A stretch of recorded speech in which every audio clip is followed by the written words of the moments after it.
ఈరోజే ఆశ్వయుజ శుద్ధ సప్తమి, పైగా సోమవారంతో కలిసి వచ్చింది. అమ్మవారిని ఈరోజు శ్రీ సరస్వతీదేవి రూపంలో అలంకరించి పూజిస్తారు. ఈరోజు ఏమీ చేయకపోయినా తమలపాకు మహత్యాన్ని వింటే చాలు, ఆ అమ్మ అనుగ్రహం మీకు లభిస్తుంది. తమలపాకు ముగ్గురమ్మల మూల రూపం. అంటే లక్ష్మి, సరస్వతి, అలాగే పార్వతి దానిలో కొలువై ఉంటారు. కాబట్టి ఈరోజు తమలపాకు మహత్యాన్ని వింటే సకల శుభాలు కలుగుతాయి. తమలపాకు మహిమను విన్నా లేక చదివినా సమస్త శుభాలు కలుగుతాయి. ఆ అమ్మవారి అనుగ్రహం మీకు కలుగుతుంది. దాంతోపాటు ఆంజనేయుడి అనుగ్రహం కూడా మీకు లభిస్తుంది. హిందూ సాంప్రదాయాల ప్రకారం తమలపాకుకు ఎంతో విశిష్టత ఉంటుంది. ఆయుర్వేదంలో కూడా తమలపాకును ఔషధంగా ఉపయోగిస్తారు.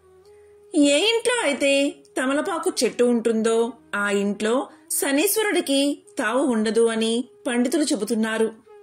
తమలపాకు మన ఇంట్లో ఉంటే మన కష్టాలన్నీ తొలగిపోతాయట. మనకు అదృష్టం కలిగి పట్టిందల్లా బంగారమే అవుతుందట. మరి ఎంతో విశిష్టమైన ప్రాముఖ్యత కలిగిన తమలపాకు తీగ చెట్టు గురించి ఇప్పుడు ఈ వీడియోలో తెలుసుకుందాం.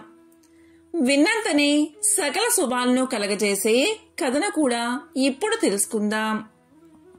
తమలపాకు తీగ చెట్టు ఇది మనందరికీ తెలిసిందే. చాలా మంది ఈ చెట్టును ఇంట్లో కూడా పెంచుకుంటూ ఉంటారు. తమలపాకును తాంబూలంగా చేసి తినేవారు కూడా చాలా మందే ఉంటారు. దీనిని నాగవల్లి అని కూడా అంటారు. మరి ఎంతో విశిష్టత ప్రాముఖ్యతను కలిగిన తమలపాకు తీగ చెట్టు గురించి ఇప్పుడు ఈ వీడియోలో తెలుసుకుందాం. విన్నంతనే సకల శుభాలను కలిగించే కథను కూడా ఇప్పుడు తెలుసుకుందాం. సీతాదేవిని రావణుడు అపహరించిన తర్వాత రాముడు సీతాదేవి కోసం అన్వేషణ మొదలుపెట్టాడు. రాముడి అన్వేషణలో సహాయపడుతున్న హనుమంతుడు అశోకవనానికి వెళతాడు. అక్కడి నుంచి తిరిగి బయలుదేరే సమయంలో ఆంజనేయుడిని ఆశీర్వదించే ప్రయత్నం చేస్తుంది సీతాదేవి. అక్కడ చుట్టుపక్కల ఎక్కడా కూడా సీతమ్మకి పుష్పాలు దొరకకపోవడంతో పుష్పాలకు బదులుగా తమలపాకు కోసి ఆంజనేయుడి తల మీద పెట్టి దీవిస్తుంది. ఆ ఆనందంలో కిష్కిందకు వెళ్లిన తర్వాత కూడా వానరులంతా తమలపాకు తీగలతో సన్మానం చేస్తారు ఆంజనేయుడికి. అప్పట్నుంచి తమలపాకులతో పూజిస్తే కోరిన వరాలు తీరతాయని ఒక నమ్మకం. ఒకసారి సీతాదేవి అందించే తమలపాకుల చిలకల్ని సేవిస్తున్న శ్రీరాముడి దగ్గరకు వచ్చిన ఆంజనేయుడు, మీ నోరు ఇంత ఎర్రగా ఉందేంటి అని అడుగుతాడు శ్రీరాముణ్ణి. అప్పుడు రాముడు, తమలపాకులు తింటే నోరు ఎర్రగా అవుతుంది, ఆరోగ్యానికి కూడా చాలా మంచిదని చెప్పాడట. వెంటనే ఆంజనేయుడు అక్కడి నుండి వెళ్లిపోయి కొద్దిసేపటి తర్వాత తమలపాకులు ఒళ్లంతా కట్టుకుని గెంతులు వేస్తూ సంతోషంగా వచ్చాట. ఆంజనేయ స్వామి రుద్ర సంభూతుడు. రుద్రుడు ఆగ్రహానికి ప్రతిరూపము అయితే తమలపాకులు శాంతినిస్తాయి. అందుకే తమలపాకులతో ప్రత్యేకంగా ఆంజనేయుణ్ణి పూజించడం వల్ల మనసు ప్రశాంతంగా ఉంటుందని పురాణాలు చెబుతున్నాయి. తమలపాకులకు మరో పేరు నాగవల్లి దళాలు. అందుకే నాగదోష శాంతికి కూడా తమలపాకులను ఉపయోగిస్తారు. స్కాంద పురాణం ప్రకారం క్షీరసాగర మదనంలో వెలువడిన అనేక అపురూపమైన వస్తువులలో తమలపాకు కూడా ఒకటి. శివ పార్వతులే స్వయంగా తమలపాకు చెట్లను హిమాలయాల్లో నాటారని జానపద కథలు చెబుతున్నాయి. తమలపాకు యొక్క మొదటి భాగంలో కీర్తి, చివరి భాగంలో ఆయువు, మధ్య భాగంలో లక్ష్మీదేవి నిలిచి ఉంటారని పెద్దలు చెబుతూ ఉంటారు. తమలపాకు పై భాగంలో ఇంద్రుడు, శుక్రుడు ఉంటారు. సరస్వతీదేవి మధ్య భాగంలో ఉంటుందట. జ్యేష్ఠాదేవి తమలపాకు కాడకి, కొమ్మకి మధ్యన ఉంటుందట.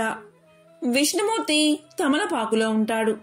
శివుడు, కామదేవుడు తమలపాకు పై భాగంలో ఉంటారు. తమలపాకులోని ఎడమ వైపున పార్వతీదేవి, మాంగళ్యదేవి ఉంటారు. భూమాత తమలపాకుకి కుడి భాగంలో ఉంటుంది. సుబ్రహ్మణ్యుడు తమలపాకు అంతటా వ్యాపించి ఉంటాడట. హిందూ ధర్మంలో తమలపాకును అష్టమంగళాలలో అంటే పూలు, అక్షింతలు, ఫలాలు, అద్దం, వస్త్రం, తమలపాకు మరియు వక్క, దీపం, కుంకుమ ఈ అష్టమంగళాలలో ఒకటిగా భావిస్తారు. కలశ పూజలో మరియు సంప్రోక్షణలు చేసేటప్పుడు తమలపాకుని వాడతారు.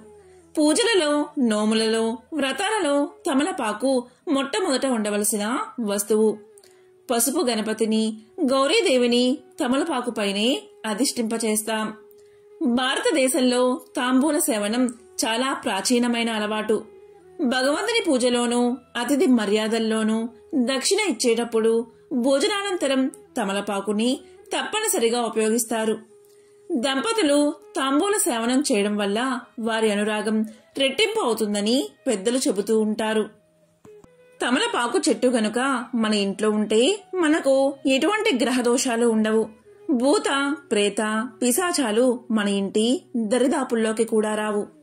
తమలపాకు తీగ మొక్క మన ఇంట్లో ఉంటే సాక్షాత్తు ఆంజనేయ స్వామి మన ఇంట్లో ఉన్నట్లే. ఈ మొక్క ఎదుగుతూ చిగురిస్తూ ఉంటే లక్ష్మీదేవి అనుగ్రహం కూడా మన మీద ఉన్నట్లే.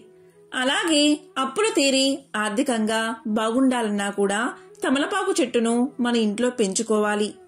మన ఇంట్లో ధనం సమృద్ధిగా ఉండాలి అనుకునేవారు ప్రతిరోజు ఒక తమలపాకును తీసుకుని దానిపై నువ్వుల నూనె కలిపిన సింధూరంతో శ్రీరామ అని రాసి దానిని ఆంజనేయ స్వామి ఫోటో ముందు ఉంచి నమస్కరించాలి.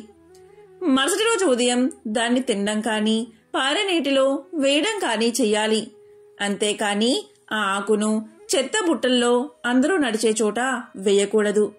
ఇలా చేయడం వల్ల మనం లక్ష్మీదేవి యొక్క అనుగ్రహాన్ని పొందవచ్చని పండితులు చెబుతున్నారు. దీనిని ఇంట్లో పెంచుకోవడం వల్ల ఆర్థిక సమస్యలు ఉండవని చాలా మంది నమ్మకం. తమలపాకు మొక్క దైవ శక్తి కలిగింది. దీనిని ఇంటి ఆవరణలో పెంచితే కుటుంబంలో ఆనందం, శాంతితో పాటు అదృష్టం కూడా పెరుగుతుంది. జ్యోతిష శాస్త్రంలో తమలపాకు మొక్క జీవితంలోని ఆర్థిక, వ్యక్తిగత సమస్యలను తొలగించడంలో కూడా ప్రభావవంతంగా ఉంటుందని శాస్త్రీయ గ్రంథాల్లో ఉంది. మీరు ఉద్యోగం, వ్యాపారం, ఆర్థిక సమస్యలు మొదలైన వాటితో ఇబ్బంది పడుతూ ఉంటే అటువంటి పరిస్థితిలో తమలపాకు మొక్క మీకు ప్రభావవంతంగా పనిచేస్తుంది. పవిత్రమైన తమలపాకుల మొక్క మీ జీవితంలోని సమస్యలను దూరం చేస్తుంది. మీ వ్యాపారంలో అనుకున్న పని కాలక్రమేణా నిలిచిపోయి లక్షలు వెచ్చించినా ఆ పని జరగకపోతే ప్రతి ఆదివారము కూడా తమలపాకు మొక్క మొదలు వద్ద పసుపు నీరు పోసి లక్ష్మీదేవి స్తోత్రాన్ని చదవండి. అలాగే మీరు ఇంటి నుండి బయటకు వెళ్ళినప్పుడల్లా తమలపాకు మొక్కను దర్శించుకోండి. ఇలా చేయడం వల్ల మీకు ఆగిపోయిన పని నెమ్మదిగా ప్రారంభమవుతుంది. మీరు ఏ పని చెయ్యాలి అనుకున్నా కుదరకపోతే మంగళవారము లేదా శనివారం నాడు హనుమంతుడికి పూజ చేసి మీ ఇంటి ఆవరణలోని తమలపాకులను సమర్పించండి. ఇలా చేయడం వల్ల మీ పనిలో విజయం కలుగుతుంది. ఎందుకు అంటే హనుమంతుడికి తమలపాకు అంటే చాలా ఇష్టం. మీకు వ్యాపారానికి సంబంధించి ఏదైనా సమస్య ఉంటే మీ దుకాణంలో తూర్పు దిశలో ఓ కుండీలో తమలపాకు మొక్కను నాటి చూడండి. ఇలా చేయడం వల్ల వ్యాపార సమస్యలు తీరిపోతాయి. మీరు ఉద్యోగం లేదా ఆర్థిక సమస్యలతో ఇబ్బంది పడుతూ ఉంటే ప్రతి శుక్రవారం గులాబీ రేకులను తమలపాకు మొక్కకు సమర్పించండి. ఇలా చేయడం వల్ల ఇంట్లో ఆర్థిక ప్రగతి తలుపులు తెరుచుకోవడంతో పాటు ఉద్యోగంలో కూడా విజయం కలుగుతుంది. మీ ఇంట్లో ఎప్పుడూ గొడవలు, మనస్పర్ధలు ఉంటే రోజూ సాయంత్రం తమలపాకు మొక్క వద్ద కర్పూరాన్ని వెలిగించండి. ఆ తర్వాత సంతోషం, శాంతి కోసం ఇష్ట దైవాన్ని ప్రార్థించండి. ఇలా చేయడం వల్ల ఇంట్లో సంతోషం, శాంతి నెలకొంటుంది, సానుకూలత పెరుగుతుంది. ముఖ్యంగా ఆంజనేయ స్వామి వారికి తమలపాకులతో పూజించడం వల్ల ఎన్నో ప్రయోజనాలు కలుగుతాయి. ఆంజనేయ స్వామికి లేత తమలపాకుల మాలను వేస్తే రోగాలతో ఇబ్బందులు పడేవారికి త్వరగా గుణం కనిపిస్తుంది. ఇంట్లో మాంత్రిక దోషాలు ఉన్నవారు ఆంజనేయ స్వామికి తమలపాకుల హారాన్ని వేస్తే మంత్ర సంబంధమైన పీడలు తొలగిపోతాయి. సంసారంలో ప్రశాంతత లేనివారు స్వామికి తమలపాకుల హారాన్ని వేయిస్తే సంసారంలో సుఖం లభిస్తుంది. కొందరు చిన్నపిల్లలు ఎంత ఆహారాన్ని తిన్నప్పటికీ సన్నగానే ఉంటారు, చాలా నీరసంగా కనిపిస్తారు. ఇలాంటి వారు స్వామికి తమలపాకుల హారాన్ని వేస్తే ఆరోగ్యం బాగుపడి చక్కగా ఎదుగుతారు. వ్యాపారంలో చాలా నష్టాలు వస్తూ ఉంటే స్వామికి తమలపాకుల హారాన్ని వేయించి తమలపాకులు, పండ్లు దక్షిణ సమేతంగా దానం చేస్తే వ్యాపారం వృద్ధిలోకి వస్తుంది.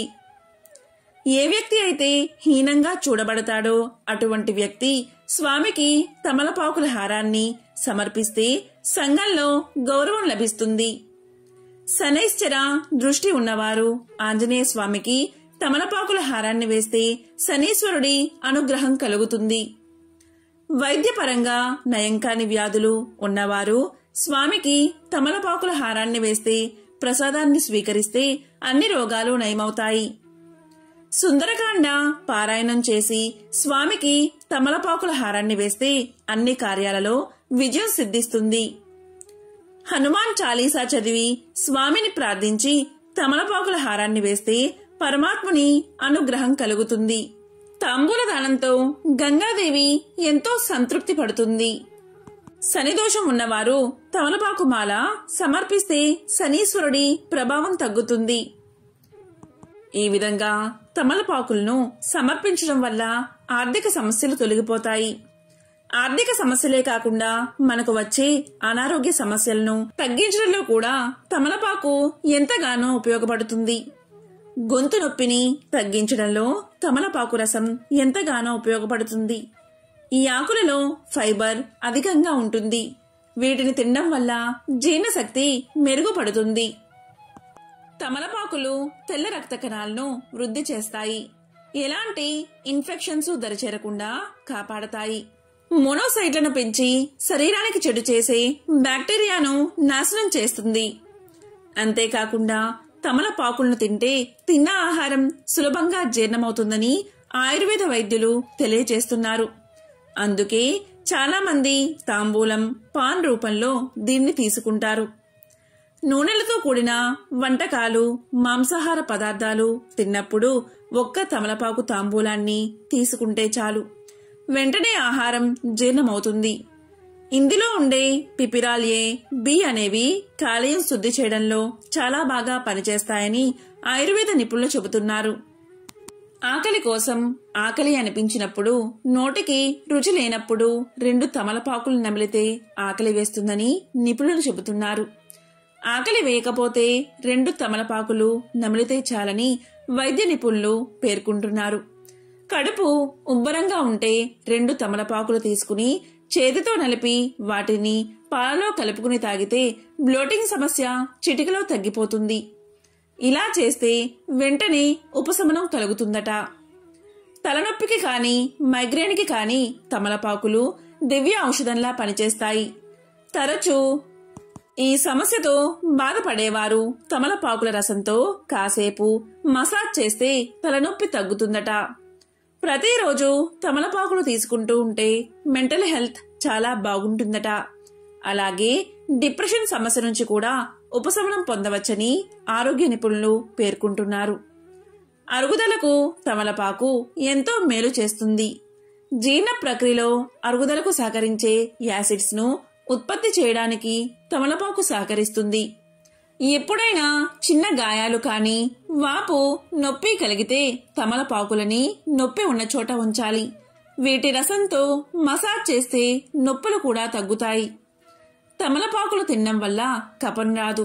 రోజు తమలపాకులను తినడం ద్వారా దగ్గు, జలుబు సమస్యలకు కళ్ళెం వేయవచ్చు. చిగుళ్లలో మంటను నిరోధించడానికి కూడా ఇవి బాగా పనిచేస్తాయి. తమలపాకులో శరీరానికి వేడి చేసే గుణాలు ఉంటాయి కాబట్టి వేసవిలో వీటిని తినకపోవడం చాలా మంచిది. కిడ్నీ రాళ్ల సమస్య తగ్గాలి అంటే పరగడుపున తమలపాకులు నమిలి మింగాలి. తమలపాకుల రసం తరచూ తీసుకుంటే ముఖంపైన ఉండే మచ్చలు, మొటిమలు, ముడతలు తగ్గి యవ్వనంగా ఉంటారు. తమలపాకు రసంలో నిమ్మరసం కలిపి పరగడుపున తాగితే షుగర్ లెవెల్స్ కంట్రోల్లో ఉంటుందట. తమలపాకు పేస్ట్ను తలకు పట్టించుకుని 2-3 గంటల తర్వాత తల స్నానం చేస్తే చుండ్రు సమస్య నుంచి విముక్తి లభిస్తుందట. తాంబూలం తీసుకోవడం వల్ల క్యాన్సర్ వచ్చే ప్రమాదం కూడా తగ్గుతుంది. ఆయుర్వేద పరంగా అలాగే ఆధ్యాత్మిక పరంగా ఎన్నో ప్రాముఖ్యతలు విశిష్టతలు కలిగిన తమలపాకు తీగ చెట్టు గురించి వింటే చాలు లక్ష్మీదేవి యొక్క అనుగ్రహం తప్పకుండా మీకు కలుగుతుంది. అలాగే ఆంజనేయ స్వామి ఎల్లవేళలా మిమ్మల్ని కాపాడతాడు. ఓం శ్రీ మాత్రే నమః.